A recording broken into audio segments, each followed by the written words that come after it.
Yeah, the class is being recorded as usual. And for recording purposes, my name is Dr. Sameh, and this is AA100A. Like I said, we're starting, actually we have already started, Christopher Marlowe and Dr. Faustus. We're going to um, explore the correspondence between the two. We're going to talk a bit about who Christopher Marlowe is and what kind of age and climate of ideas we're setting him against. And then we move on to talk about Dr. Faustus. And I think the last time I spoke about the reason why that of all Marlowe's plays were doing Dr. Faustus. We said that Dr. Faustus is very, or the protagonist rather, the protagonist of Dr. Faustus happens to be very similar to Christopher Marlowe himself. There is a great deal of correspondence and parallelism between the two. Okay, so let me share the slides and we are on our way.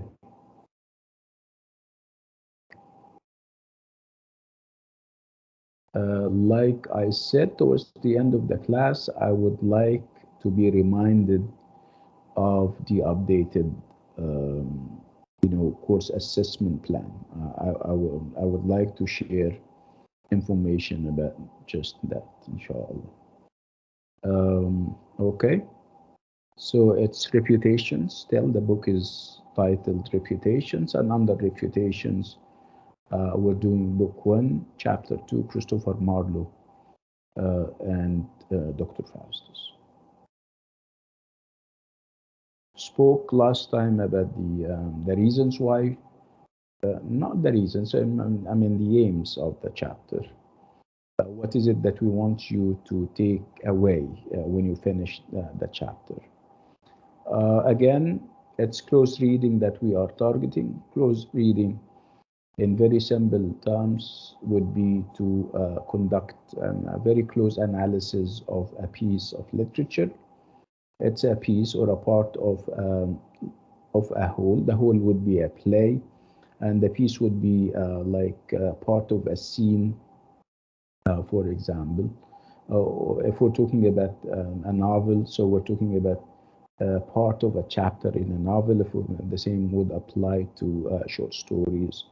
If we're doing a poem and the poem happens to be long, we can take like a stanza or perhaps a part of the poem, and we closely look at it, highlighting its musicality, highlighting the rhythm and the rhyme, and the overall effect, and how that part contributes to the overall impression and assessment of the whole poem, if this is on the level of a poem.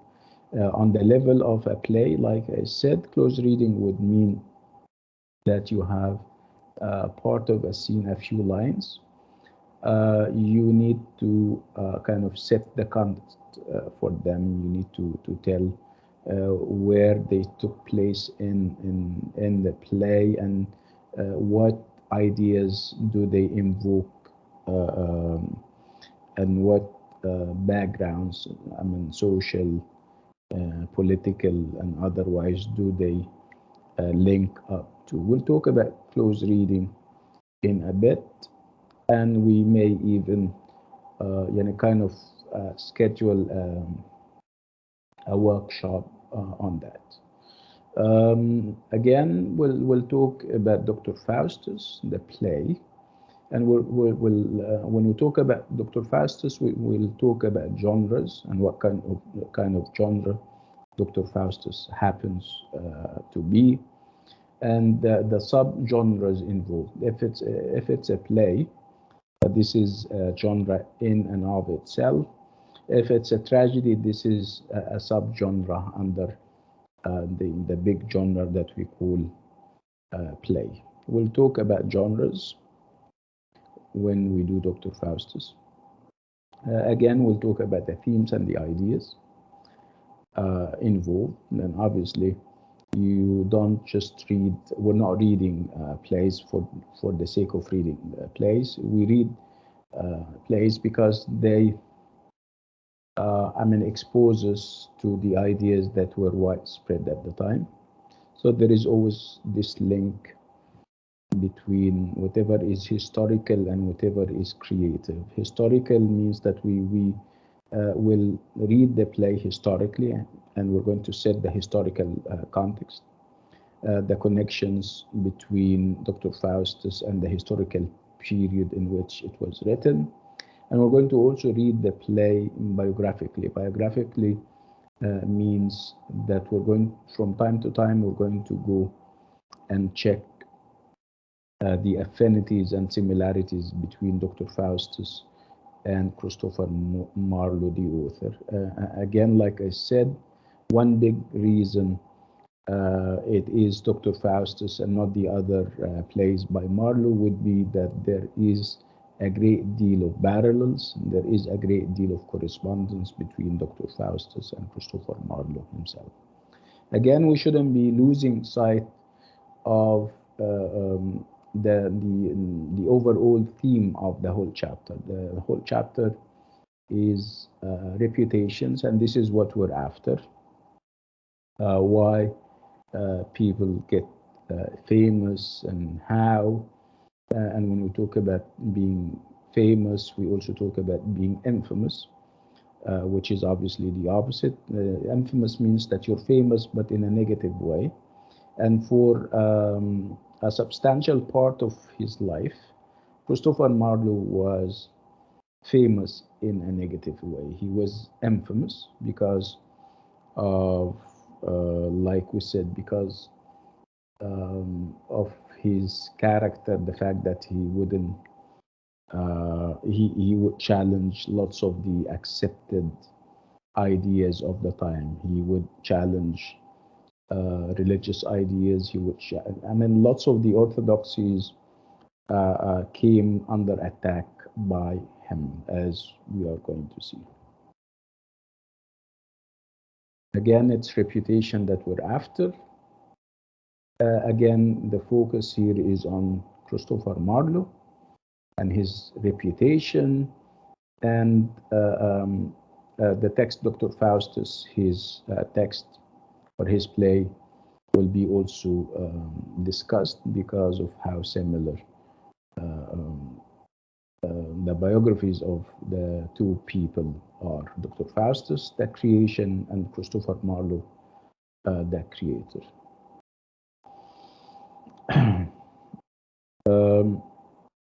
Again, we'll talk about the reputation, the literary reputation of Marlowe, who happened to be a contemporary to Shakespeare, and they were, kind of competitors and rivals. The two of them were supremely talented when it comes to writing poetry and writing dramas.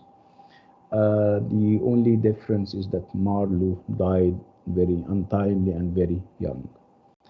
Had it not been for that, Marlowe could have been as famous and as popular as Shakespeare himself.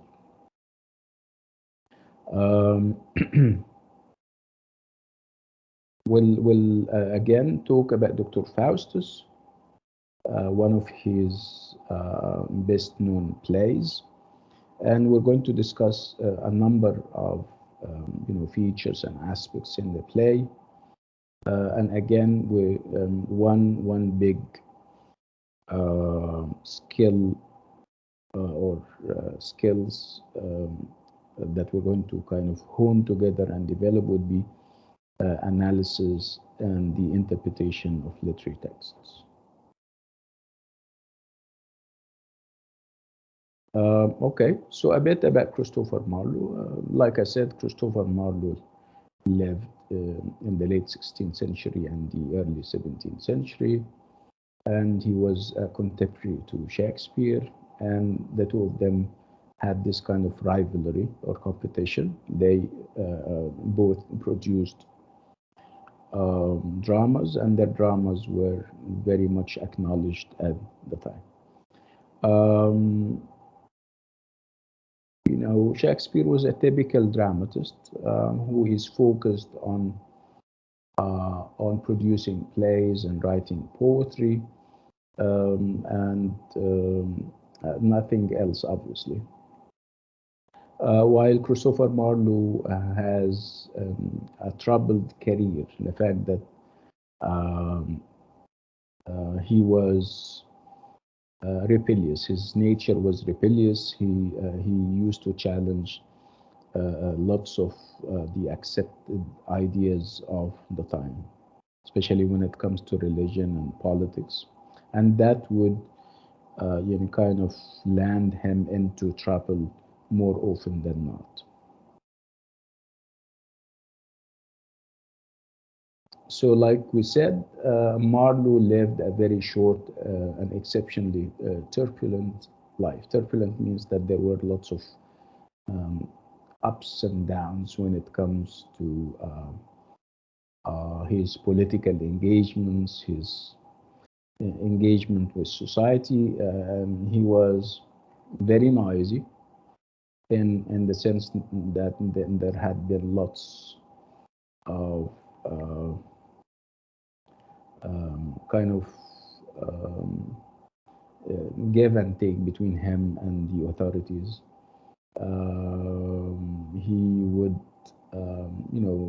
pick fights with them, and he would be taken to under custody, and he would go to court, and then he gets acquitted, and then he repeats those run-ins with the authorities.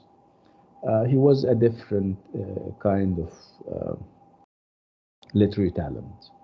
Again, people would judge him based on that.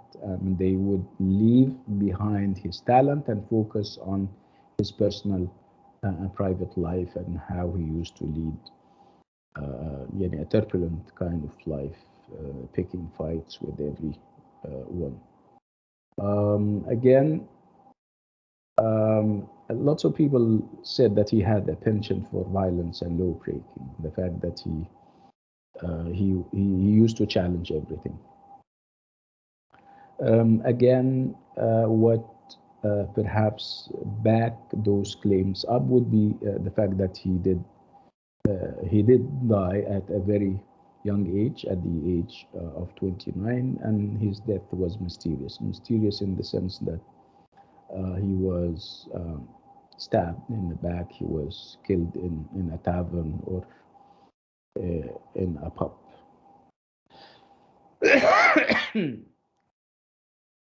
um, he didn't, at the time, people, like I said, would equate his literary talent with his personal life, so they didn't believe in his talent at the time. But and they you would also have competing playwrights like Thomas Kidd accusing him of all kinds of accusations, like saying, for example, that he has monstrous opinions. So monstrous opinions when it comes to religion, monstrous opinions when it comes to politics. Again, you would also need to take what Thomas Kidd is saying about Marlowe with a grain of salt, given the fact that he was a competitor. He also used to write plays, and also the fact that there were those reports that Kidd himself was tortured, and he said what he said under torture. You also have a spy by the name of Richard Baines saying that Marlowe was an atheist, was impious. Impious means irreligious. No, it doesn't show enough respect to religion and God, and he was heretic. Heretic in the sense that he does not believe in established religion. Um, so these are all negative views of him at the time. These were negative reports about him. But some people would still acknowledge, a few, as a matter of fact, would kind of give him some credit, give his talent some credit. Like one of his contemporaries, obviously a poet or a critic, would say that Christopher Marlowe was the best of poets in that age.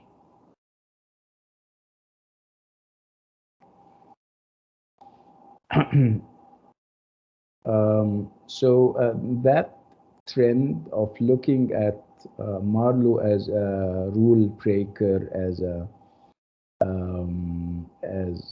challenger of orthodoxies, that trend is going to stay with us later in the 18th century even. And then when we are in the 19th century, in the early 19th century, we will have the Romantic poets, and the Romantic poets and Romanticism revolutionized the literary scene and the political scene even. And those Romantic poets were also rule breakers and challengers of existing orthodoxies.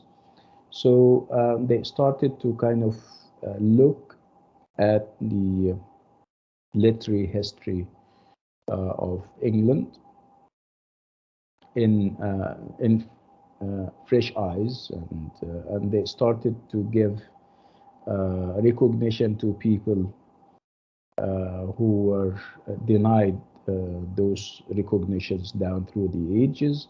And one of them happened to be Christopher Marlowe. They read Marlowe and they found him supremely talented, and they started this effort of telling people and critics that they have to kind of separate personal and private life from talent. Um, so at the end, Christopher Marlowe came into his own and became recognized and acknowledged as a supremely talented individual in the 19th century with the Romantics. He is now part of the literary canon of in English literature. He is treated on equal footing with people like Shakespeare and Johnson and all the literary talents and the canonized writers down through the ages. So again, he is part of that canon, the canon of great writers.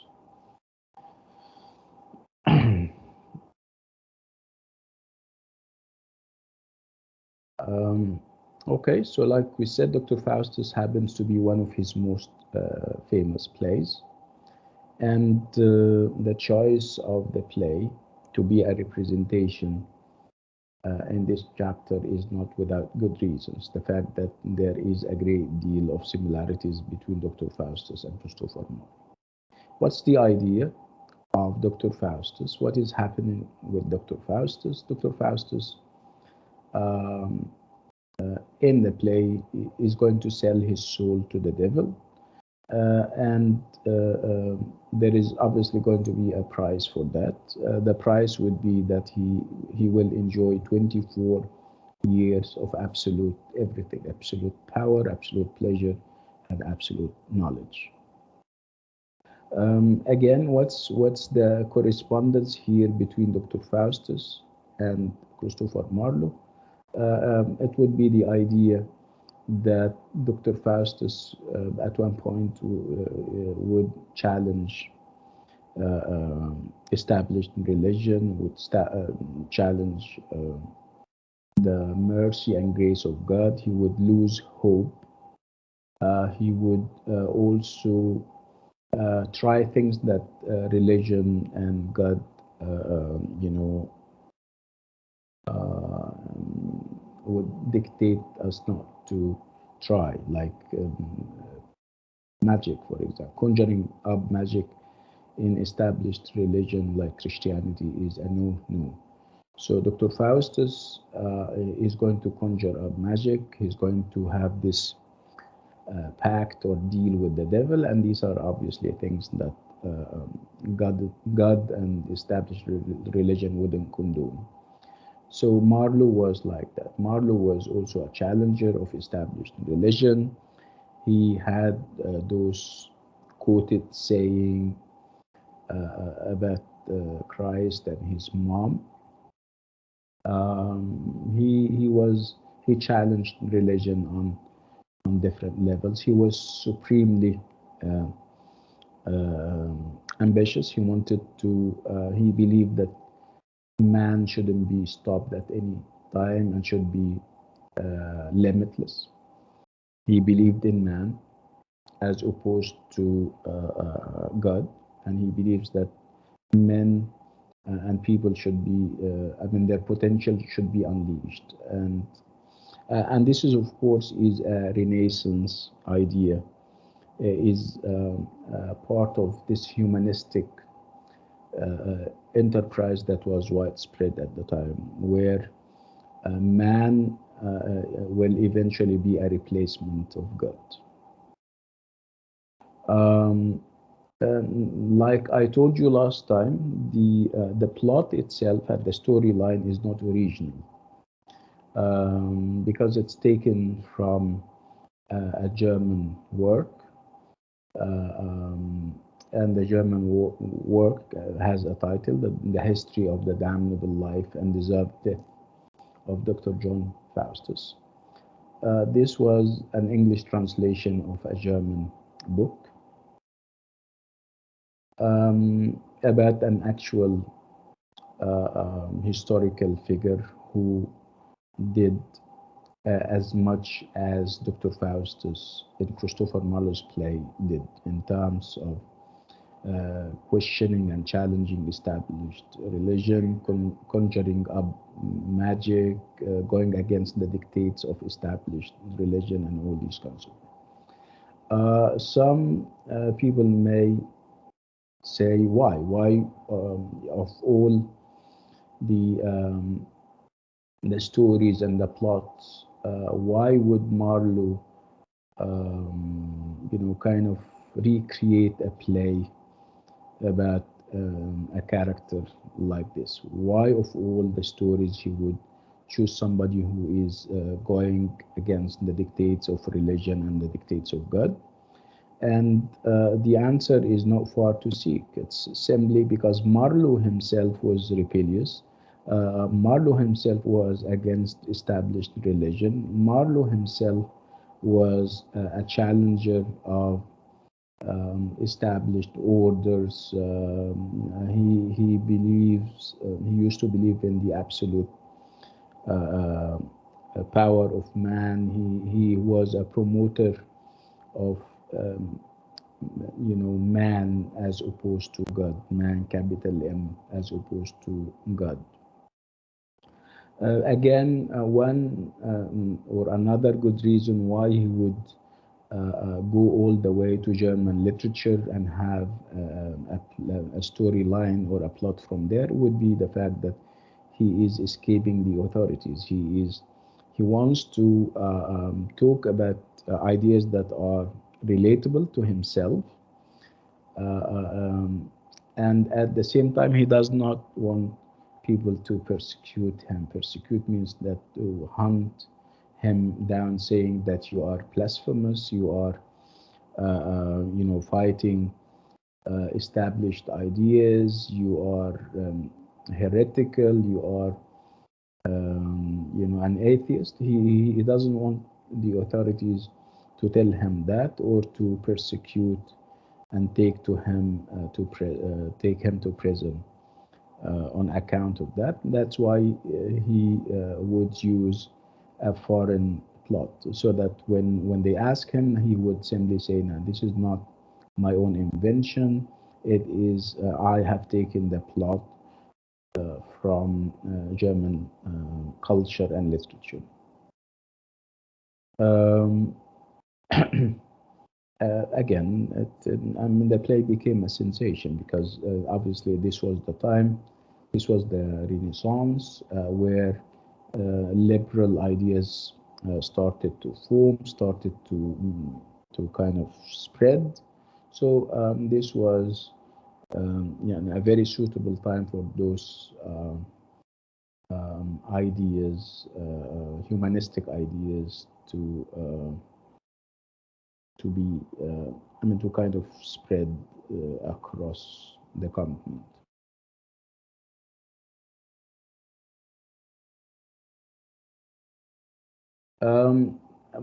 Yani, while doing the play, we will be always uh, asked this question as why Marlowe would choose Faustus, the Faustus legend, and why would he adapt it for the stage? Was he a free thinking dramatist who believes in the absolute power of man, or was he trying to kind of give us a moral lesson by telling us, um, look at Faustus at the end and how he was damned and how he was thrown into, how his soul was thrown into hell?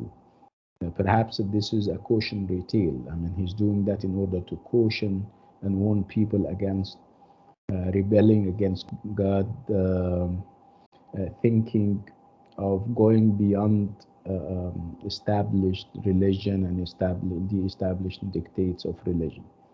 So you need to think. When we finish the play, you need to kind of come up with an assessment. Was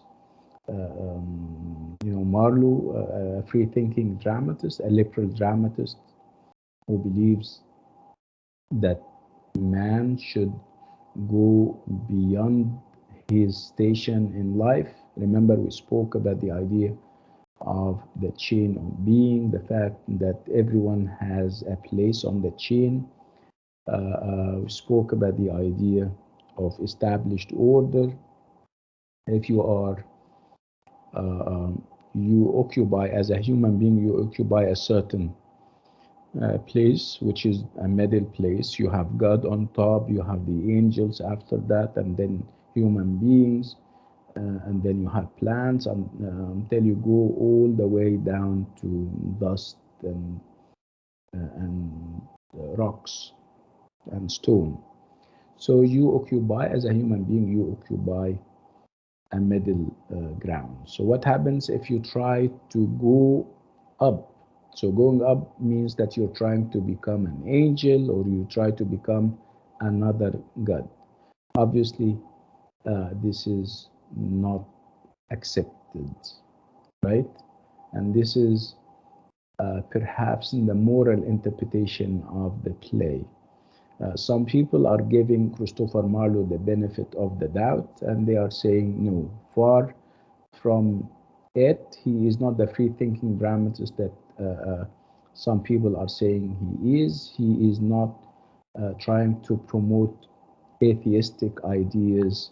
No, he is giving us the example, or the bad example rather, of somebody who is trying to go up the ladder, somebody who wants to be a demi god or a god.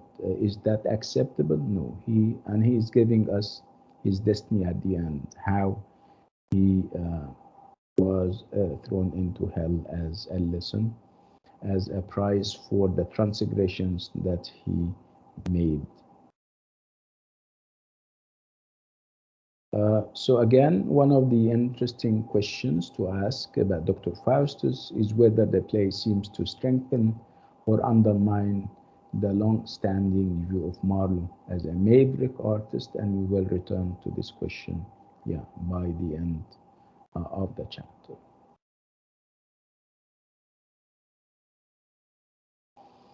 Okay, we need not to lose sight of the fact that Dr. Faustus is a Renaissance play. Or a Renaissance play.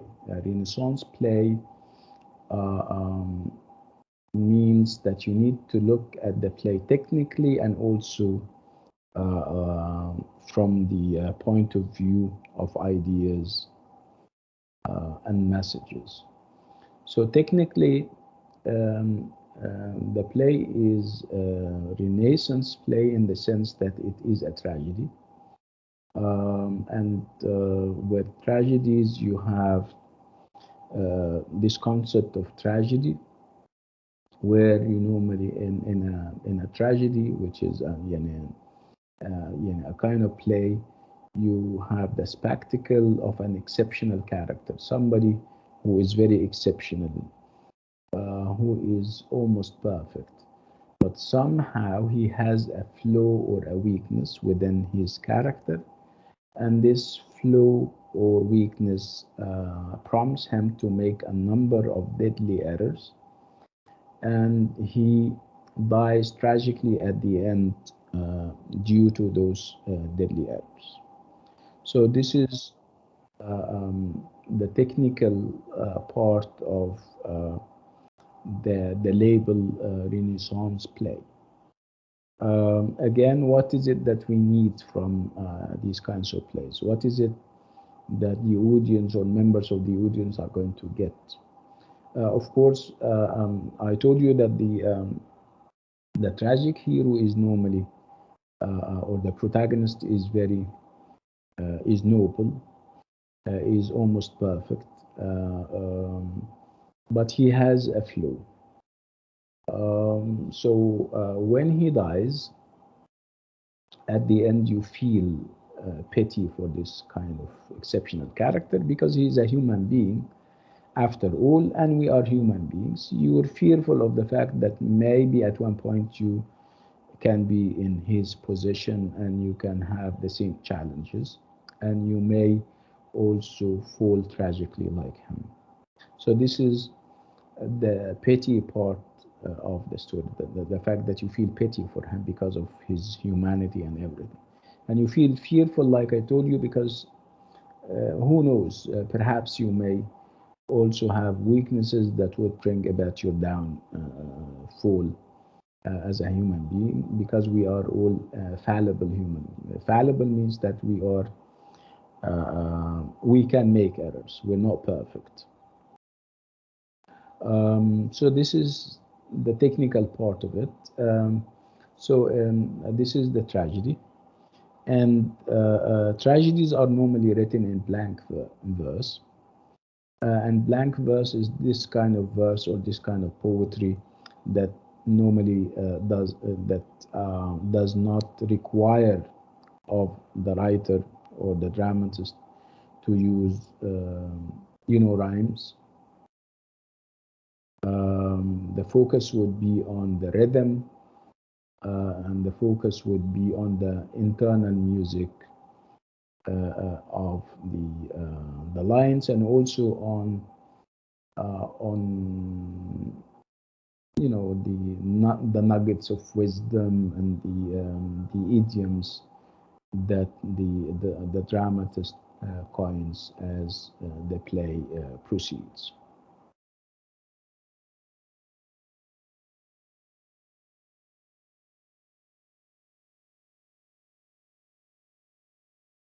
Um,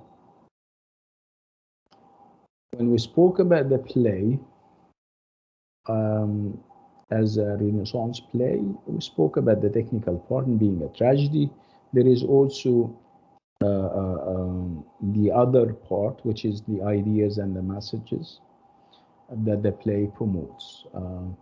Again, the play is a Renaissance product. Renaissance product means that it is, of course, influenced by the climate of ideas, the kind of ideas and concepts that were widespread and prevalent at the time. Again, when I say Renaissance, it means that we are renewing the interest and the mandate to human beings in the Renaissance, as opposed to the Middle Ages and the medieval period, the focus is on man with capital M rather than God or established religion. People started to believe that man should have absolute powers, that man is limitless, and an example or examples of man's unlimited power would be the discoveries that man made, and the scientific revolutions that human beings came out with. So according to this spirit of the age, if men are given the opportunity, they would prove as capable as God himself. Of course, this is an extreme idea, and the approach was humanistic rather than religious at the time. Humanistic means that the focus of interest would be man rather than religion and God. So does the play give expression to that? Absolutely. In the case of Dr. Faustus, who I'm talking about the protagonist or the main character, Dr. Faustus, who mastered, when we see him for the first time, he has mastered all the existing kinds or branches of knowledge at the time. He tried his hand in theology, in medicine, in law, and he seems to have perfected all of them, and he doesn't seem to be satisfied. He wanted more, and if you want more, means that you have aspirations that are obviously beyond your station in your life. Remember that you are a human being and you have to stick to this designation. If you want more than what is allocated and given and assigned to you, it means that you're looking to be perhaps another angel or another God, and this is obviously a no. And this is obviously a humanistic spirit that we didn't have in the Middle Ages, where human beings were looked upon as insignificant, as subservient, as you judge them based on how kind of how whether they obey religion or not, and they obey religion very slavishly without any questions asked.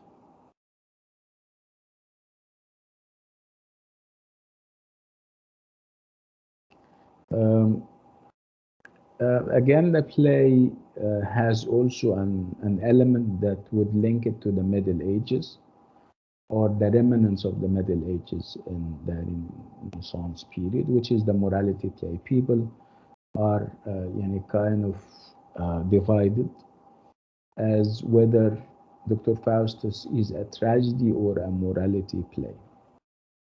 So, like I said, the morality play are fundamentally, or morality plays rather, are fundamentally religious dramas that enact the conflict between good and evil. And each of those good and evil representations are embodied in supernatural figures like Mephistopheles and Lucifer, who are the devils. You also have personified abstractions like good and evil angels and the seven deadly sins. Again, like I said, the morality play would link us to the Middle Ages or the medieval period, where the focus was on religion. The focus was on, kind of encouraging people to follow religion and to stay away from non-religious practices, like using your mind, and you go with your mind too far, questioning religious ideas and concepts. This was not accepted. Again, the morality play, as the title or as the phrase suggests, is about morality. Morality means to be morally upright, to behave in a moral, principled way, which means that you need to be God-fearing. You shouldn't use and do things in excess, which means you shouldn't be greedy, you shouldn't be um, lazy, you should always be morally upright, and all these kinds of things. Again, those morality plays had, I mean, at the core of those plays and at the core of those dramas, you have this conflict and this clash between the good and the bad, and good and evil, and good qualities in human beings are given embodiments, and they are personified, and bad qualities in human beings are also given, personified, embodiments, personified embodiments. So you have, for example, greedy will be, greed, wanting too much, would be represented on the stage as a human being. Laziness would be another. Pride means that to be arrogant. So pride can be represented on the stage in the form of a human being, and those different qualities kind of fight each other, and of course the good qualities would emerge victorious and winning at the end of those morality plays. And of course the moral lesson is hard to miss. People normally get the message, which is about being good, behaving well in accordance with religion and its dictates, and staying away from evil and bad practices. So in this way and in this sense, Dr. Faustus is looked upon as a morality play, because we will have, at least at the beginning of the play, we will have this kind of personified abstractions. You would have the good and the evil angels,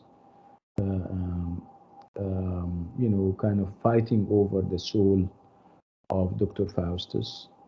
The good man or the good angel is convincing him that thinking of the idea of conjuring up magic and having a pact or a deal with the devil is bad and sinful, while the evil angel tries to convince Dr. Faustus that what he does is good because he will be given absolute powers and absolute everything. So they are shown, the good and the evil angels, they are shown fighting for the soul of a central human character who often represents humanity itself. Again, the aim of the morality play was primarily didactic. Didactic means that they teach you a lesson, and this lesson is obviously a moral lesson.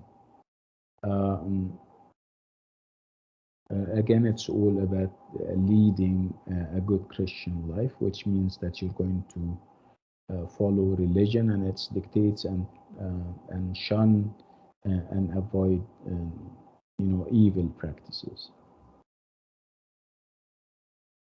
Again, we said that morality plays were remnants of the Middle Ages, and they were still popular during the time of Marlowe. So Marlowe may have been affected by the morality plays tradition that were, kind of widespread at the time. So again, you will have this question. You will be asking yourself this question towards the end of the play. as whether Dr. Faustus, the play, is essentially a late 16th century morality play, and is the play a morality play in the sense that it is warning the audience of the dire consequences of practicing black magic, or is its attitude to the story it tells more complicated than this?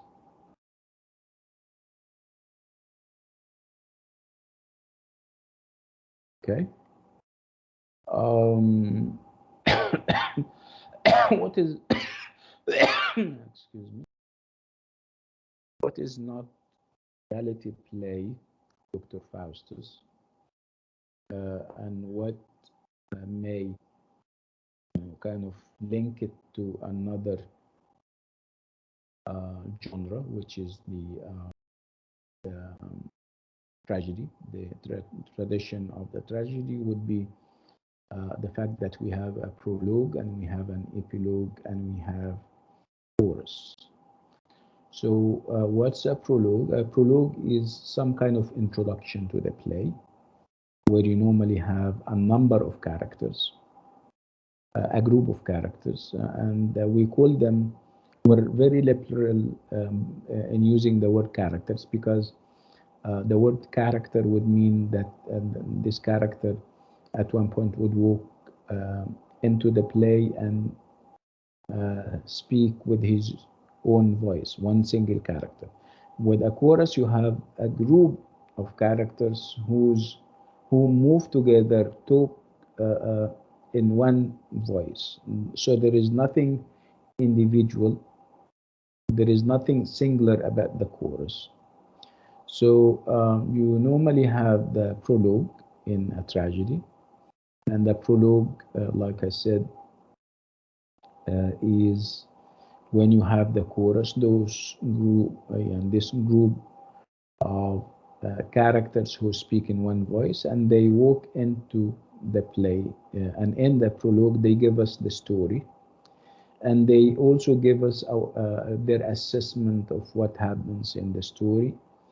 They normally are in the tragedy, and of course in a tragedy you have the protagonist who is exceptional in everything except for the fact that he has a flaw, and this flaw would kind of prompt him to make a number of errors, and those errors are fatal and they would lead to his downfall at the end. So the chorus, when they walk into the play in the prologue, they tell us the story and they also give us their judgments and pronouncements and assessments of the character of the tragic hero and what he did and what he should have done and what he shouldn't have done. So when we see the chorus walking into the prologue, at the very beginning of the play, we know that this is the influence of Greek tragedy. At the end of the play, we have what we call the epilogue. The epilogue is like a conclusion, and we also have the chorus coming into the play again to remind us of the moral lesson, to remind us of the things that the protagonist did and the things that he didn't, and what he should have done and what he shouldn't have done. So we start a tragedy with an epilogue and we end a tragedy with we start with the prologue and we end with the epilogue. And the like I said, in those two parts of the play normally have the chorus giving the moral lesson, commenting on events and giving us pronouncements and judgments. So the chorus in this play undoubtedly condemns Faustus' study of magic and encourages us to disapprove of it. Again, but they don't, miss the chance of highlighting how great Faustus is. The fact that he is also a self-made individual, and this is of course a quality that everybody would be happy about, the fact that he in spite of the fact that he came from, he was of low birth, he was poor, and his family was poor, he could rise to the pinnacle of his profession. He mastered everything. So it is merit. He didn't inherit titles. He didn't inherit, offices or positions. He did it all single-handedly, and he did it all through, uh, you know, efforts and exerting efforts and working hard, fighting very hard to become who we now know who he is.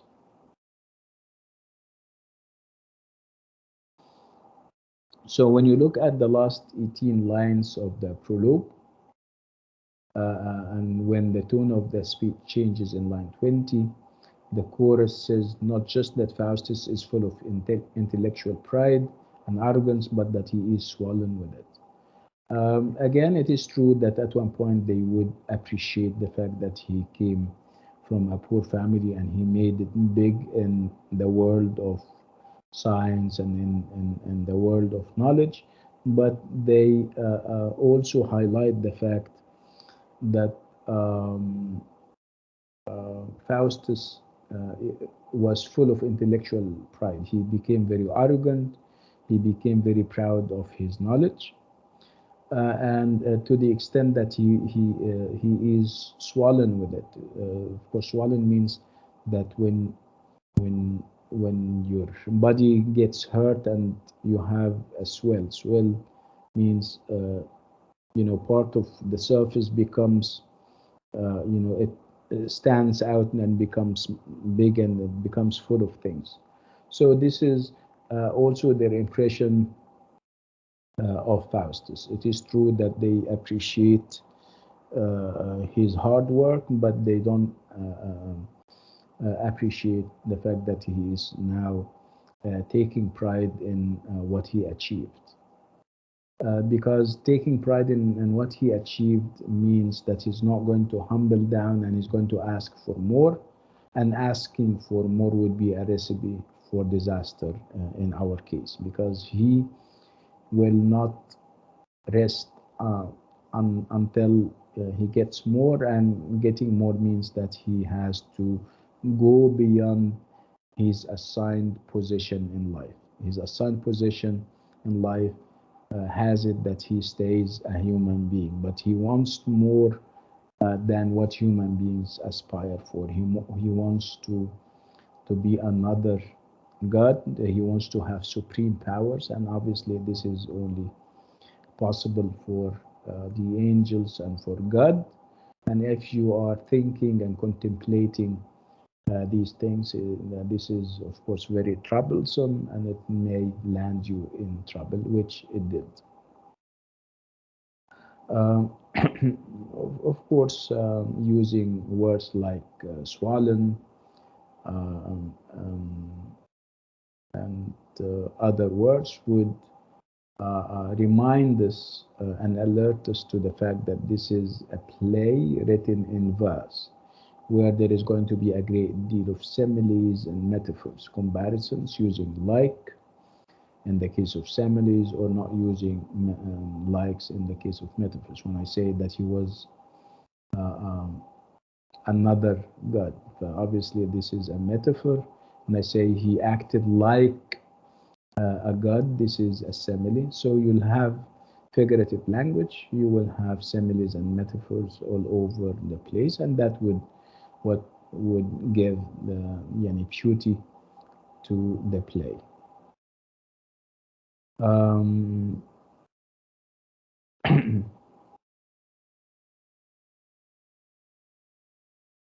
Again, there is a great deal of talk about Faustus' pride and his arrogance. Like I told you, he mastered all the branches of knowledge of the time. and he felt that nobody is obviously equal to him, and he wanted more and more. He was not happy when we have met him. He feels that there is a great deal that he wants to achieve. He's not obviously happy with what he has, and what he has is obviously a lot. And the chorus, in this sense, are comparing him to um, Icarus, and Icarus is a Greek mythical figure, and he has a myth, the Greek myth of Icarus. Icarus is also somebody from Greek mythology who was not happy about being a human being. He wanted more. He wanted to travel, and he wanted to, kind of fly like birds. And of course, flying is freedom. When people, if you fly, um, if you compare yourself to birds, you sometimes feel that those uh, birds are freer. They have more freedom. They can move here and they can move there with their wings. Again, having wings and flying away um, is kind of a demonstration of how powerful you are. So Icarus, it seems, was aware of that. Was aware of the fact that having wings is going to give him power, is going to empower him, and he was obviously blind to the fact that he was a human being and he has to stay a human being.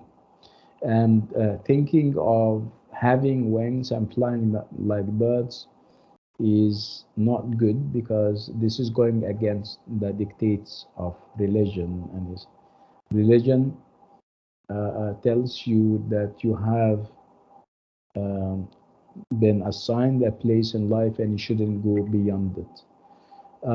So what did Icarus did in the myth? He created waxen wings and he started to fly with them. But when he approached heaven, where the sun is, what will happen to the waxen wings? They are going to melt. And if they melt, what is he going to do? He's going to fall on his head, and obviously he's going to die. This is punishment enough, right? So Dr. Faustus is likened to Icarus. He is compared to Icarus because he also wants to go beyond his station in life.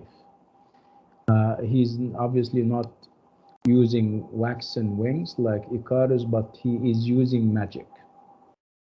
Okay, so what will happen to him? Eventually, he will also, after those 24 years of absolute power and absolute knowledge and pleasure, he will also fall, and his soul is going to be taken out of him and be thrown into hell. He is another Icarus, and the only difference is that he doesn't use waxen wings, but he has the same ambitions. He wants also to fly away from his here and from his now. And obviously, this is bad, this is sinful, and this is punishable, I promise you. So Icarus and Dr. Faustus are representations of the overreacher, of the man who tries to exceed his own limitations and comes to grief as a result. Comes to grief means that he will um, meet, he will be punished very severely. So like Icarus, Faustus tried to mount above his reach. So you're trying to go beyond your reach, and was punished for his presumption. This is presumption, this is being proud, this is being arrogant.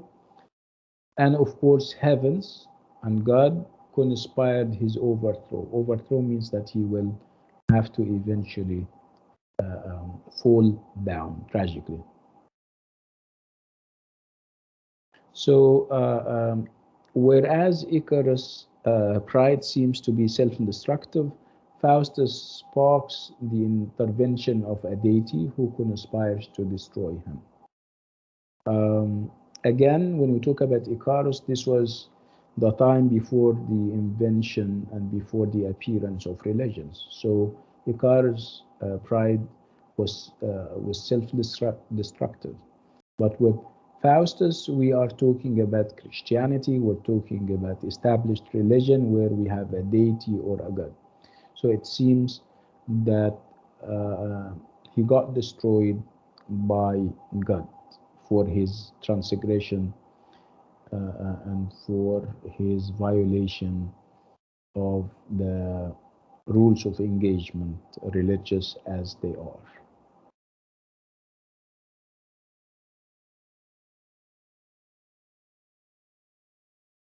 Again, this is all the chorus in the prologue telling us about Faustus and what he did and comparing him and his negative qualities to different mythological figures and everything.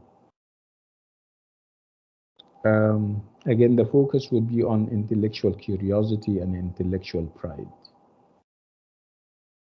Again, there is also a reference to Faustus as being glutton. Glutton means that you want to eat a lot. You eat beyond your capacity for eating and digestion. So he was a glutton. He wants more and more and more.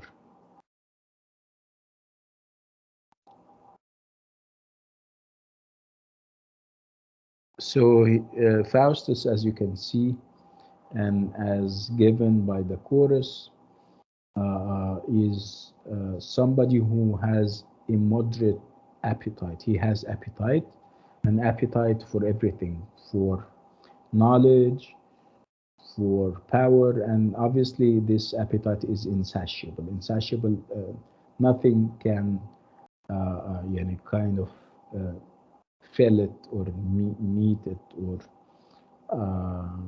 kind of satisfy this kind of appetite. So he is an Icarus-like overreaching individual, and that would bring him into conflict with religion, and of course religion places limits on the pursuit of knowledge. Do you have any questions so far? No, doctor. Okay. Everything is clear. Yes, Yes, everything is doctor. clear. Okay, so we're done with the chorus. And of course, the chorus would introduce the prologue. And then we have the play and the drama proper.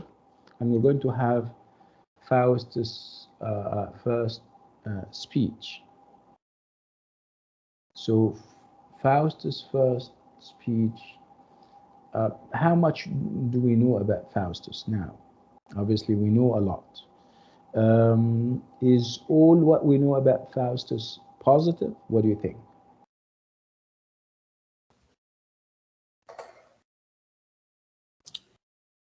Can I answer? Yeah, go ahead.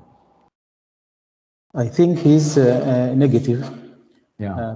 because he tries to be uh, unlimited humans so as to achieve many things. Who has told us about that? And obviously, we haven't seen him in action yet. Who told us about all of that?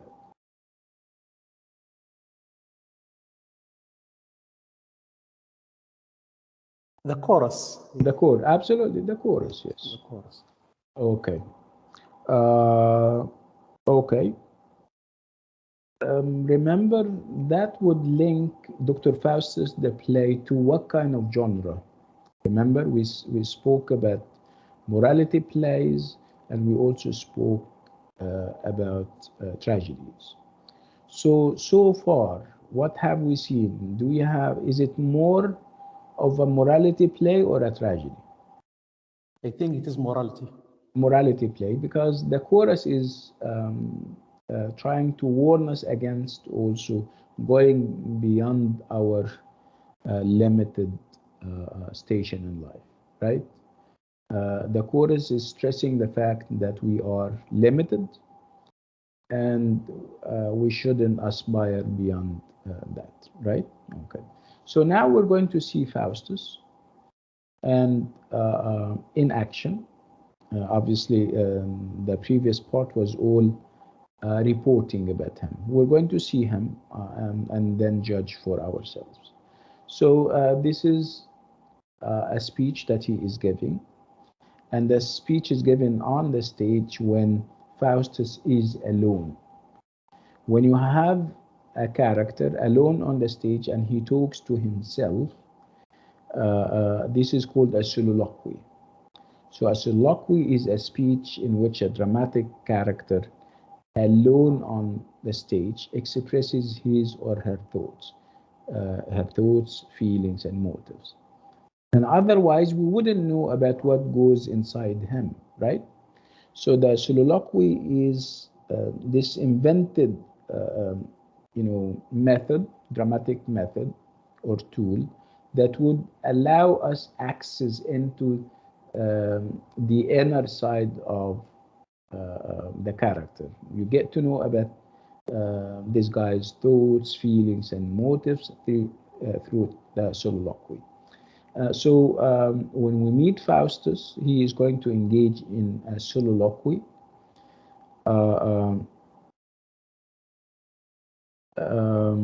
And in this soliloquy, we're going to see Faustus expressing dissatisfaction with what he has and what he has achieved. So despite his dazzling and amazing academic success, he is impatient for more knowledge. He wants more knowledge.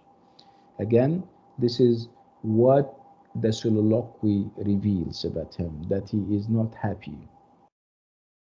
And then he starts to go through the four main academic disciplines and branches of knowledge at the time, which are philosophy, medicine, law, and theology. Theology is the study of religion. And he dismisses each of them as an intellectual dead end. He believes that he has perfected and mastered them, and they don't get him anywhere. And he started to give examples. He said, for example, I mastered medicine, but I cannot guarantee my patients, eternity. They still get sick and they still die. So if they still die, it means that I'm not doing a good job as a doctor. And I claim that I have mastered medicine. So when contemplating his own remarkable achievements in medicine, he laments. Laments means that he says something in a sad way. He laments the fact that he can cure illness, but he is unable either to give his patients eternal life or to raise them from the dead. And he keeps telling himself, you are thou still but Faustus and a man. So this is the conclusion always. He is telling himself, yet art thou, you are still but Faustus, you're still Faustus, the human being, and you're still a human being. So those, or this mastery of all those academic disciplines didn't get you anywhere. You're still a human being who cannot raise people from the dead, who cannot guarantee eternal life for your patients. So obviously, as you can see, he wants to transcend his human limitations. He wants to break through the boundaries that place what he sees as artificial restrictions on human potential. He believes that human beings have potential. If those potentials are unleashed and transformed, they can do the impossible. So this is again a different way of looking at human beings. So Dr. Faustus here is giving us a different interpretation of what human beings can do. And this interpretation, of course, opposes and goes against the interpretation of religion. For religion, human beings are limited, and they shouldn't go beyond their boundaries and their limitations. They shouldn't transcend their human limitations. For Faustus, no. He wants to break through the boundaries. He believes that there are unnecessary restrictions that are imposed on human potential. And if human beings are given the opportunity, they can prove as godly, they can prove as divine, they can do the impossible. So in a nutshell, he has gone as far as his human condition allows him, but he wants to go further, which means transforming himself into a mighty God, a deity.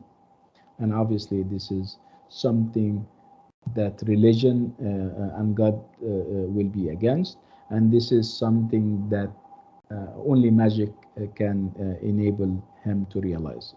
This is what he thinks, and obviously even magic cannot guarantee him that, but the devil came and tell him that you can do that for 24 years, which is obviously false and not true.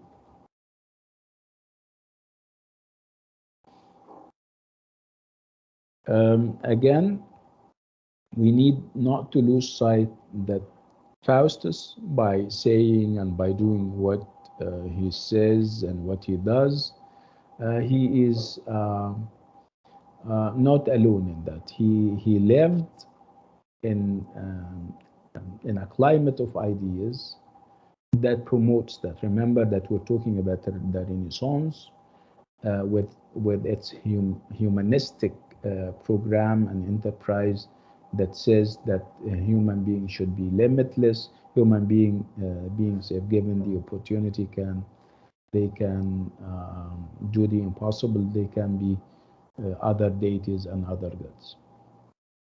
So he was not alone in that. Again, what encouraged people to think this way, to think along those lines? Of course, like I told you, it's during the Renaissance that people started to explore the world, to go beyond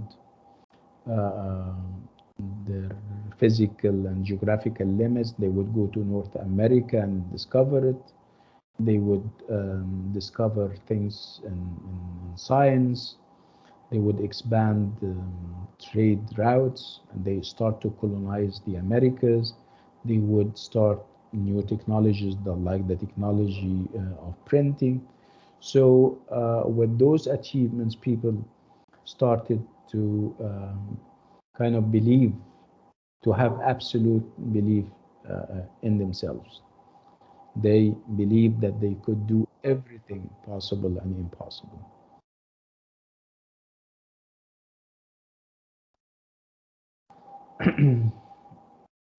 Again, Faustus is, like I said, is a reflection of the secular aspirations of the Renaissance, but he is obviously taking it to extremes. He's exaggerating it. Again, you would always, through the character of Dr. Faustus and his secular ambitions and aspirations, you would always, kind of pit him against the dictates of the Christian faith and the Christian religion, which was a powerful cultural force when Marlowe was writing the play. Again, the Christian faith and the established religions in general would promote humility and submission to God's will, which is obviously not what Faustus is doing.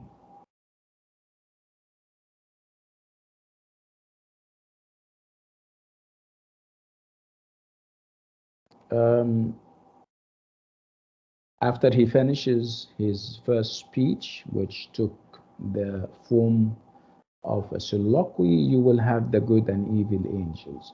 So the good and the evil angels and their appearance, what do they remind you of? The good and evil angels.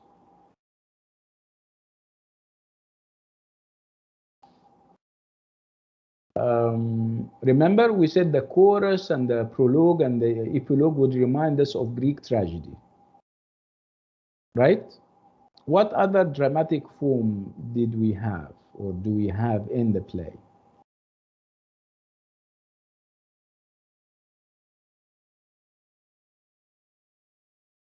Wouldn't the good and the evil angels remind you of morality plays? Yes. Okay. So the good and evil angels are an influence of the morality play. So what do they do? The good and evil angels, what do they do in a morality play? I think, can I think Absolutely. the good is trying to encourage him to get away from the bad, doing bad things and so on. Yes. And the evil is encourage him to go on his way and practicing magic and so on.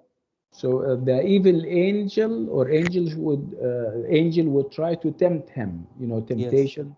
When you tempt somebody, you tell them, "Yeah, this is nice. Why don't you try it? You wouldn't lose much," and stuff like that. So the good and evil angels have just made their first appearance, uh, um, and of course, the evil angel will promise Faustus that magic will allow him to be on earth as Jove is in the sky. Jove is, the Roman, is a Roman god. They used to believe in so many gods. They were, what do we call them?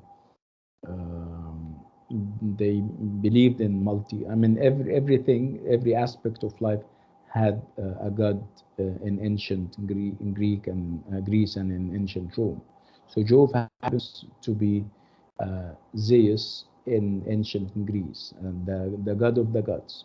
So obviously, the evil angel is telling him that you're going to be another Jove, which means another god. Um,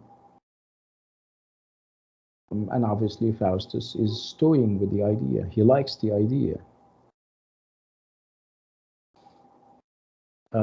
So he wants to have God-like power, and he craves it. He wants it so badly.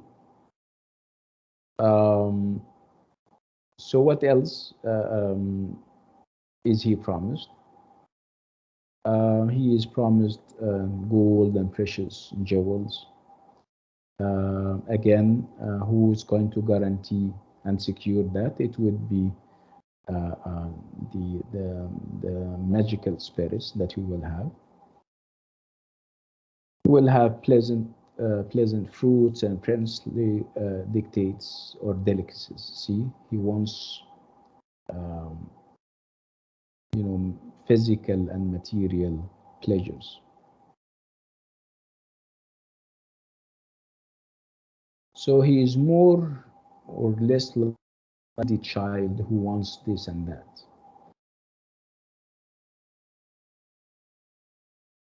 Again, it is material stuff that he is interested in, and he also wants uh, uh, knowledge, because knowledge is what got him there in the first place.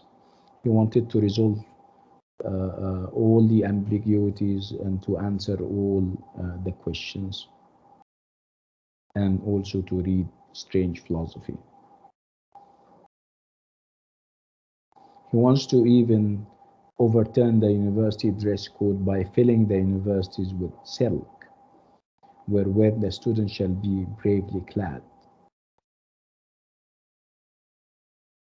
He wants to kind of strike and start a social rebellion or revolution. Again, this is too much for us.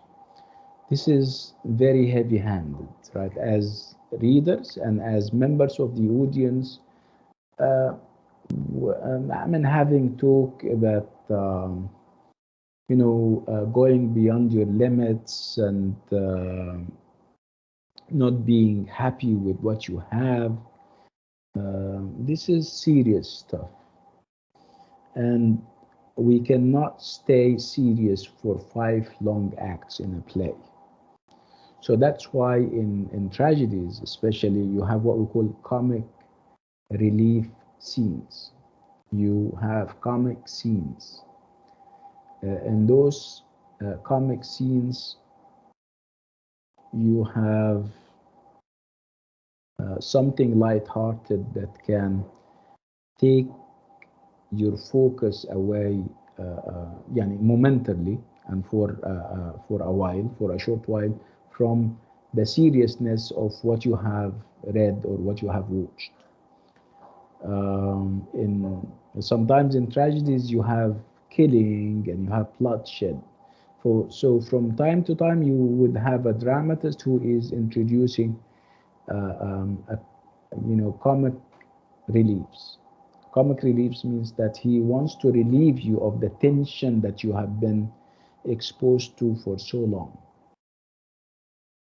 But you have a bit of comedy before you start another round of seriousness, or another round of serious talk, serious action, violence, blood, and all these kinds of things. So do we have those comic scenes in Dr. Faustus? Yes, we do have that. What is interesting in those comic scenes that we have in Dr. Faustus would be that Marlowe is taking advantage of them, and he is setting parallels, a light-hearted parallel between the comic scene and the tragic scene. So in the tragic scene, or the tragic scenes that we have seen so far, we have Dr. Faustus contemplating and thinking of the idea of selling his soul to the devil. And selling his soul to the devil is not going to be without a price. He's going to get a price for that. The price would be 24 years of absolute pleasure, absolute knowledge, and absolute power. Okay? In the comic scene, we have a parallel situation where two characters, two trivial characters, I mean, they are not very serious. They work obviously in the office of Faustus. They work. They are more or less like servants. And they are very poor. And they also enact this idea. We have one of them is obviously very poor, and he says that he is ready to give his soul to the devil in return for a piece of mutton or a shoulder of mutton. See? So the idea of selling your soul to the devil for the devil, does it remind you of anything, of anybody? Yes, of Dr. Faustus. Of Dr. Faustus, okay. So, but what are you going to get in return? Dr. Faustus had 24 years of absolute everything. But in this case, with this guy, he will have a shoulder of mutton, which is an ironic reference to what Dr. Faustus is doing. And it's an ironic reference to what Dr. Faustus is going to get at the end. Dr. Faustus at the end is not even going to get a shoulder of mutton. ولا ايه? What do you think? He's going to die. You know. Inshallah. But dying, we all going to die. But it's not about dying, yeah, right? So the powers he's going to gain are not that the things he expected to have, not very big. Yeah, I mean, it's not going to get anything. I mean, even the devil, and of course, you know, yani, who the devil is and what the devil is. I mean, the devil promises you things, but obviously he cannot fulfill. So that Uh, he's not going to achieve his yeah, goals. he wouldn't. He will not.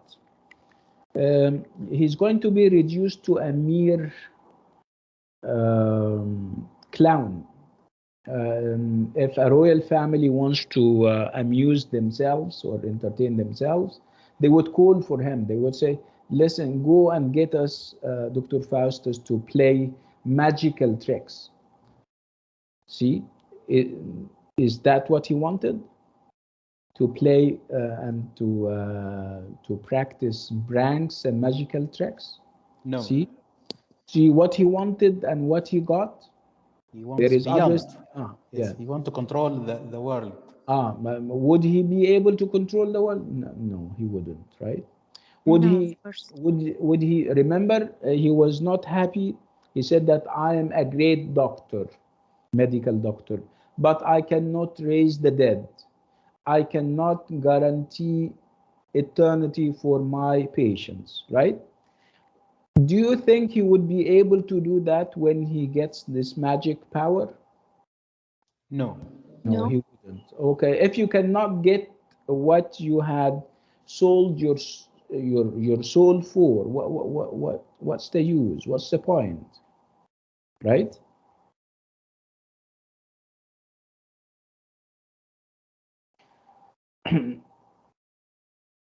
So with those comic relief techniques, the play diminishes its hero by exposing the triviality and foolishness of his aims. So his aims are going to be reduced to triviality and foolishness. So towards the end of Act 1, the guy seems to have made up his mind and he is ready to sell his soul to the devil. And of course, in exchange for 24 years in which he will live in all voluptuousness. Voluptuousness is material and physical pleasures. So in Act 2, Scene 1, we will have another soliloquy, and by now you know what a soliloquy is, right? But it seems in the first act, when we saw him in the soliloquy and his speech, he seems to have. What do you think of him? Was he weak? Was he unresolute? No, he wasn't, obviously, right? He was bragging about what he has done and how far he went with knowledge, right? Let's look at the second soliloquy and set it in comparison with the first one.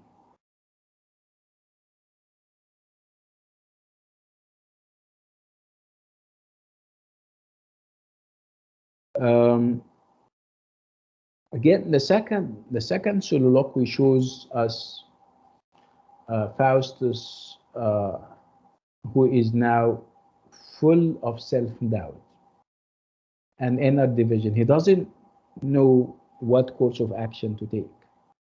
He is divided as whether to accept the deal of the devil or to go back to religion and be happy with what he has. So there is a great deal of self-doubt that we feel in the second soliloquy. So the questions that he asks himself and the thoughts that he engages in would betray a feeling of uncertainty. The fact that he is not too sure of the course of action that he has taken, which is selling his soul to the devil.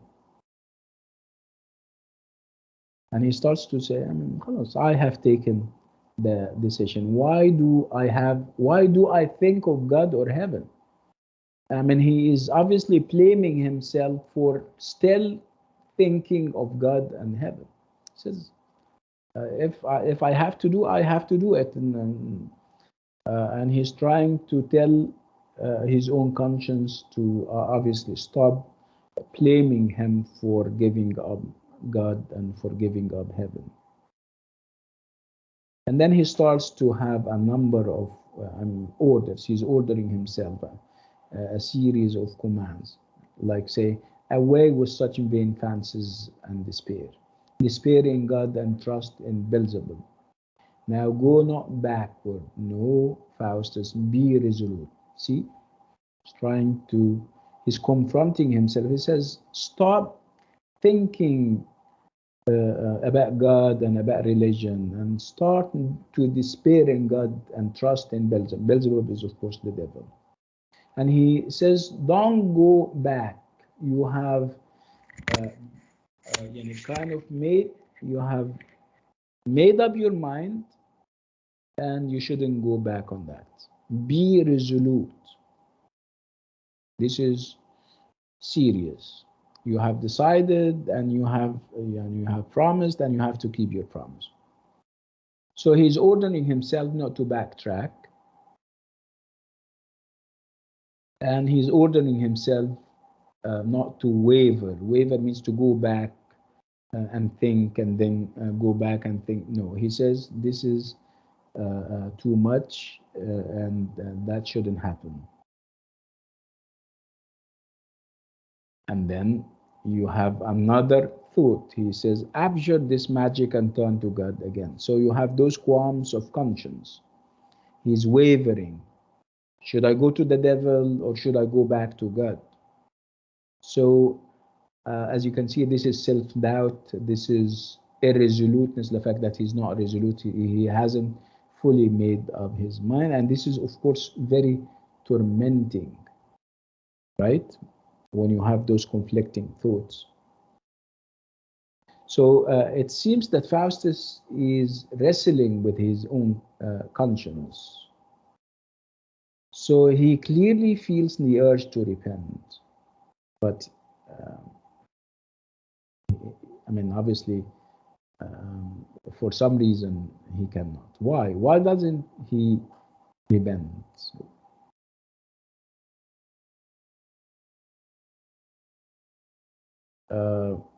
Again, remember that this guy is arrogant, that this guy is very gluttonous, this guy wants more.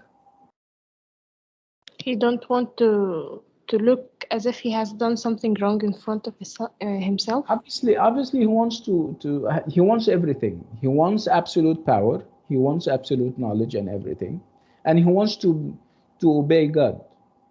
But if God tells you that there is a limit or there are limits that you shouldn't go beyond, shouldn't you obey God? You should obey God. No, he wants it both ways. He wants to obey God and also go beyond what God dictates and what God assigns. So, and he keeps repeating the word despair, which emphasizes his hopeless state of mind.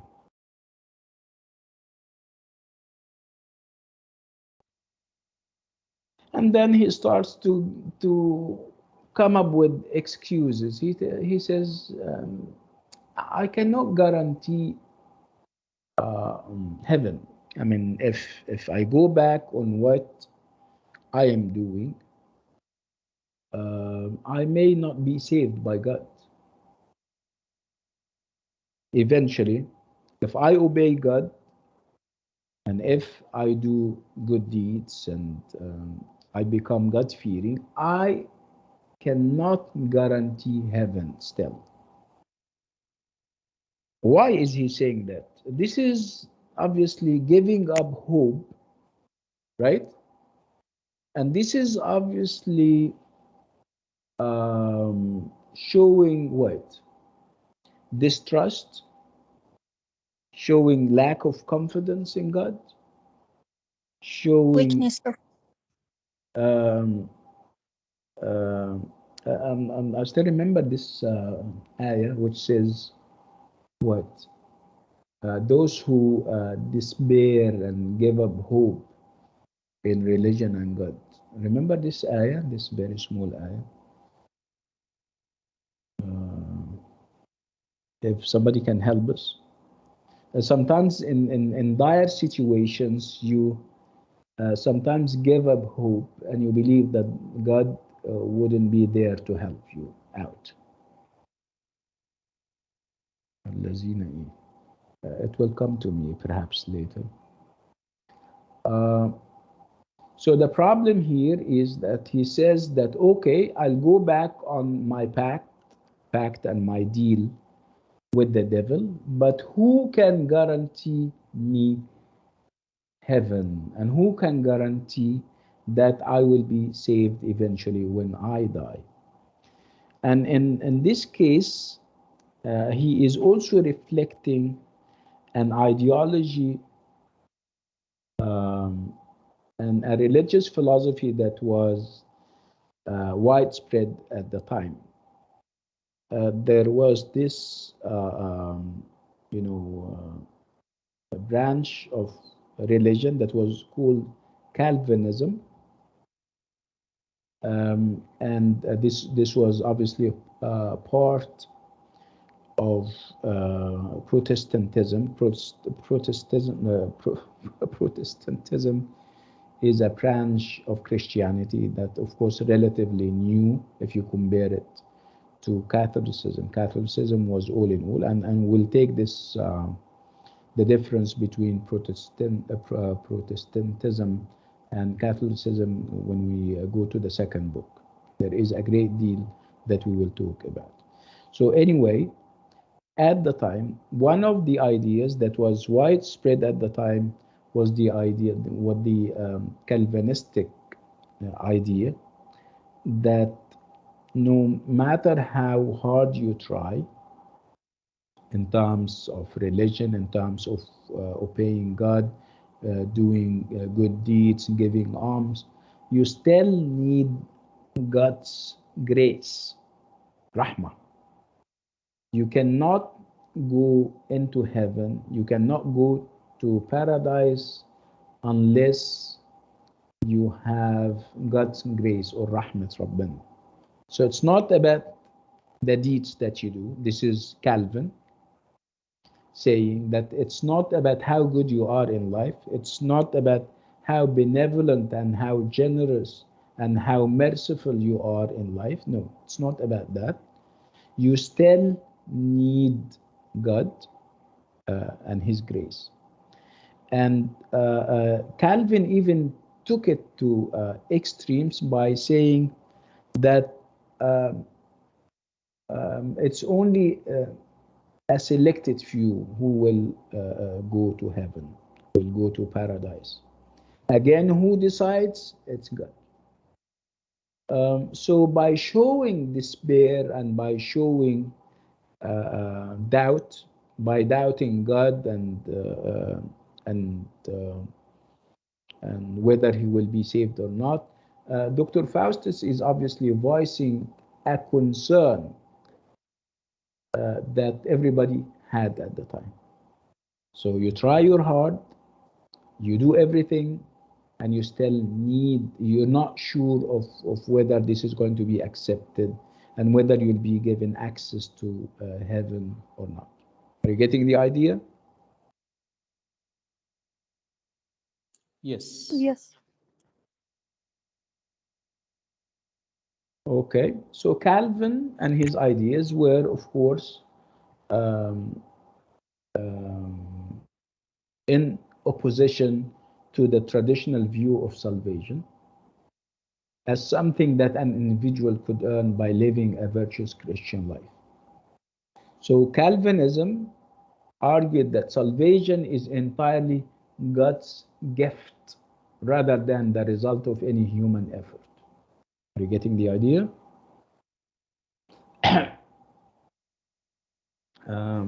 Yes, Doctor.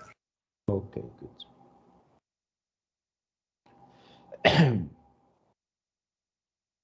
Doctor, can you repeat what is salvation? Salvation is and going to paradise, going to the heavens. Okay, you have two views now. You have the traditional view, and you have the new Calvin or Calvinistic view. So what's the traditional view? In Islam, for example, Islam asks us to do good, to behave in a morally upright way, to support the poor and provide for them, and to do everything you can, right? Everything positive.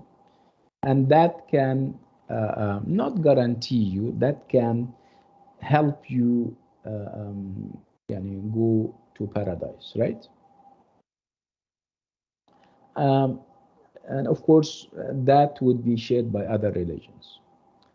The new Calvinistic view is saying that's not enough. That's not even part of the equation. You can be bad, I mean, according to Calvin, you can be bad, but you can still go to heaven because heaven is a gift by God. It's not about your human efforts, doing good, being good, not killing, not stealing. No, it's not about your human effort. Heaven is entirely a gift from God. This is Calvin. So Faustus is thinking about that because this idea was widespread at the time. Faustus says, okay, I am ready to give up thinking about magic, and I am ready to go back on the deal that I have concluded with the devil. Okay, I don't want those 24 years of absolute everything. But who can guarantee me, who can kind of assure me that if I behave well, if I do this good thing here and there, I will be given the gift of God, which is going to paradise. So this is the problem that he has. He says that I cannot. There is nothing that I can do in order to ensure me that salvation is up for grabs for me as an obedient, God-fearing individual. Are you getting the idea, Lama? Yes. Yes. So I can say, for example, that Marlowe is against Calvinism by writing this play. It depends. I mean, it depends. Remember, when we started, we said that it can be that Marlowe is a free-thinking individual, a liberal individual who believes that man, if given the opportunity, can be another God, right? Or it can be that this is a moral lesson that he's giving us. He's telling us, see what Dr. Faustus did, see what he came to now that he was thrown into hell. Check and learn your lesson. So it's up. I mean, it's difficult to come up with a definite conclusion as whether Marlowe was with this or that. These are all interpretations. Yes, go Maybe ahead. Marlowe was with agreeing on the traditional thoughts about hell and heaven, that as much you do something good, you will enter heaven. So maybe he Yeah. was against Calvinism itself, but he was with the traditional belief. Yeah, maybe. I mean, you can judge the play. Also, you can also make an assessment of what or a determination as what Marlowe wanted to say by looking at the end of the play. You look at the end of the play, and when you look at what happened to Dr. Faustus, the fact that he was thrown into hell, you can simply say that perhaps this is a morality play, and perhaps Marlowe is trying to warn us against this. He's trying to warn us against giving up hope in God, giving up hope in God's, grace, giving up hope in God's salvation, right? So people, it depends on how you look at things. If you look at if the conclusion of the play is any help, you can come up with the conclusion that perhaps Marlowe was even religious and he wanted to promote the idea that you have to do good, you have to obey, you have not, you shouldn't be, have those liberal thoughts about going beyond your station in life. You need to always remember that you are limited, that you're not another God, right? So it depends on how you look at things. One more idea about Calvin. It's this idea that he believes that we are all sinners since Adam. And he always goes back to the story of Adam and Eve and the story of the fall of man. Remember this established religion story where, Adam and Eve were in heaven, in paradise, and God told them to eat to their heart's content, but they have to stop. There is a tree that they shouldn't, come near to, and there is a fruit that they shouldn't pluck. So what did they do? They eventually got tempted, and they plucked the forbidden tree. So what happened after that?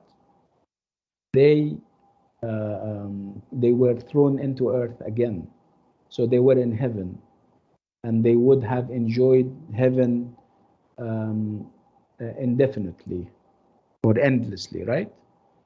Um, so Christian religion or traditional Christian religion believes that uh, there is a sin, and this sin was committed by Adam and Eve, which is plucking the forbidden tree. And they call this the original sin. And we as human beings, since Adam and Eve, we inherit this kind of sin. Okay, so as it stands, and according to Calvin, we are all sinners, whether we like it or not. The baby who just comes out of his mother's belly is even a sinner. You are even a sinner within your mother's belly, even before you're given birth to. And this is what they call the doctrine of predestination. So predestination is about this original sin. Okay? So if you are a sinner, if you have this original sin in you, and no matter how hard you try, you cannot cleanse yourself of this sin.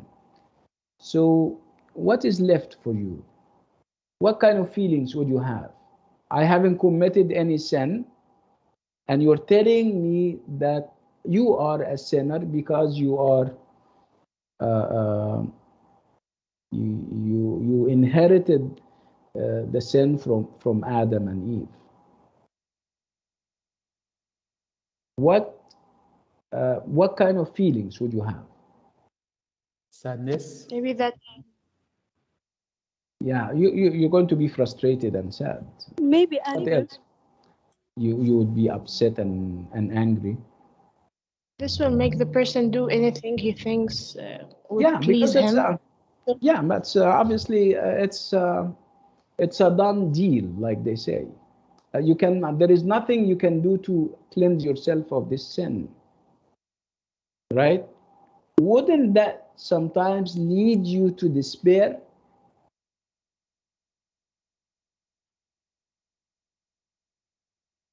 Right? You know this what despair is? Yes.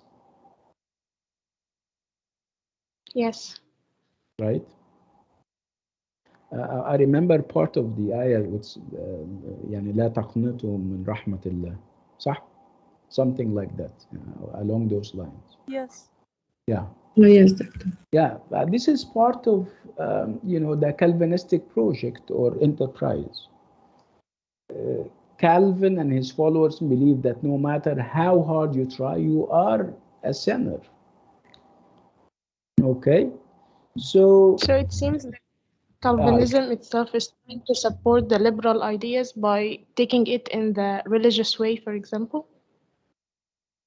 no, it supports it in a negative way, and it means that so if religion is not any help, I might go and think of liberal things, and I might go and have a deal with the devil because there is nothing I can do to cleanse myself of the sin. If you're telling me that you're an original sinner, that the sin has been committed thousands of years or perhaps millions of years, and there is nothing you can do about it.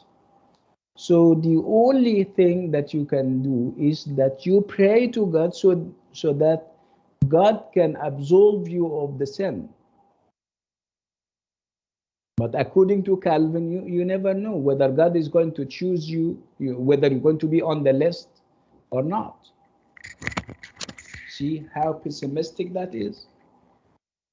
See how gloomy this is? Anyway, what we're trying to say is we're trying to explain why Dr. Faustus is giving up hope that if he goes back to his original self, if he acts right, if he goes back on the promise with the devil, he doesn't know whether he will be accepted by God or not. He doesn't know whether God will kind of save him and guarantee salvation for him or not.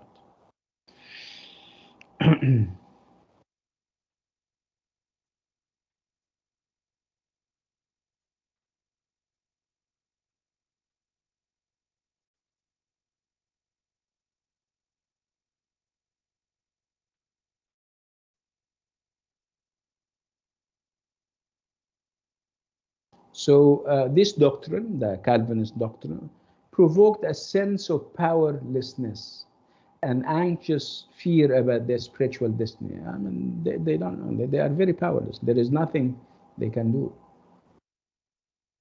Dr. Faustus is obviously a casualty of this kind of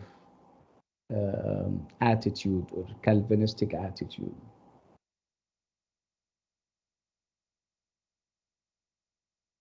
So again, his repeated inability to repent has its sources in what Calvin is saying about the impossibility of going to heaven without the grace of God.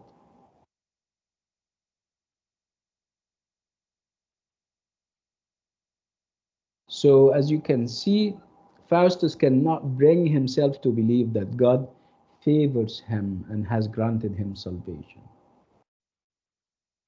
So his desire for repentance is overwhelmed by a still stronger belief, which is obviously consistent with Calvinist doctrine in its early modern form, that the chances are that God does not love him at all. See how far he went?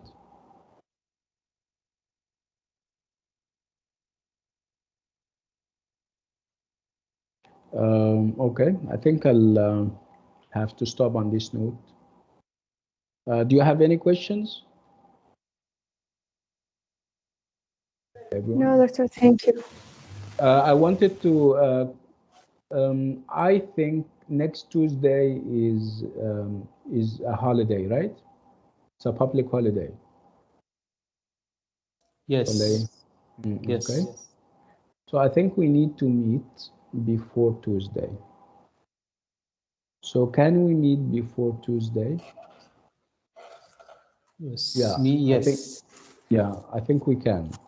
I'll meet you for only an hour, to make it perhaps lighter for you. Can we meet on Monday?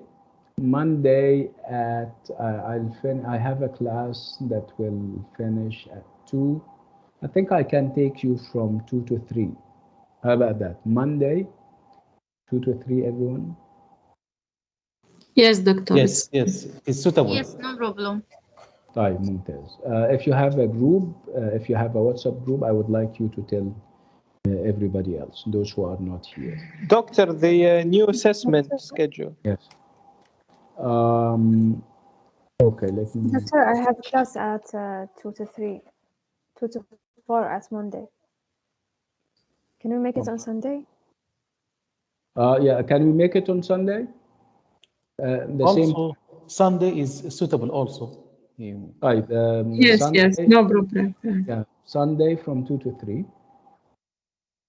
Okay, let me share with you, and of course I'm going to post it, but I need to finalize it. Wait, let me finish. Okay.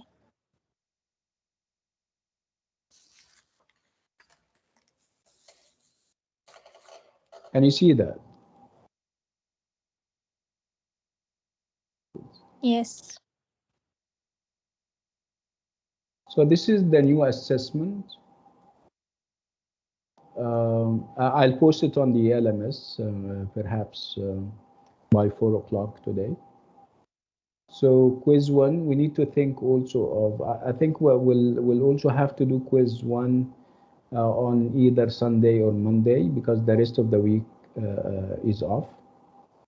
And it's going to be on Cleopatra. In week 7, you will have the MTA, the midterm exam, and it's going to be here at the university. You'll have to go to your the campuses of your branches to do the exam. And it's going to cover Christopher Marlowe's Dr. Faustus and the Diva. And this is how it will look. 10 multiple choice true false questions and a 200-word essay. And then quiz 2 is going to be online, like quiz 1. Excuse me, that's going to be in week 11. And you will have Plato, which is the second book, Plato on tradition and belief. And then the final is pending. We still, what is sure about the final is that it is paper-based and we do it on campus. Okay, like I said, I'm going to share that with you on the LMS in 2 hours. Okay, everyone? Doctor, how... Yes, go ahead. And the final exam will be just book 2, right? I don't know yet. That's why I'm saying pending. Pending means that we don't know yet. Okay, thank you. Welcome. Anybody else? Yes, the first quiz is going. What? The first quiz is going to be on Sunday or Monday. I'll see whether we have to remember it should have been last week or even the week before, right? We have to do it because the rest of the week will be a holiday. So it's either Sunday or Monday. I'll make up my mind and I'll have the date posted on the LMS, inshallah. Any other questions? Yes, doctor. About the MTA, I mean. What type of question we're gonna have? Check the LMS in 2 hours. You will have a short essay and a number of multiple choice questions. Okay, thank you. You're welcome. Anybody else? No, thank you, doctor. Thank you so much. Okay. Yalla, I'll see you next week, inshallah, on Sunday at 3 o'clock. Did I say 3? No, 3, at yes, 2 o'clock. 3 o'clock. Did I say 3? 2 to 3. Yeah, 2 to 2 to 3. 3, yes. Yalla, Assalamu alaikum, everyone. Wa alaikum.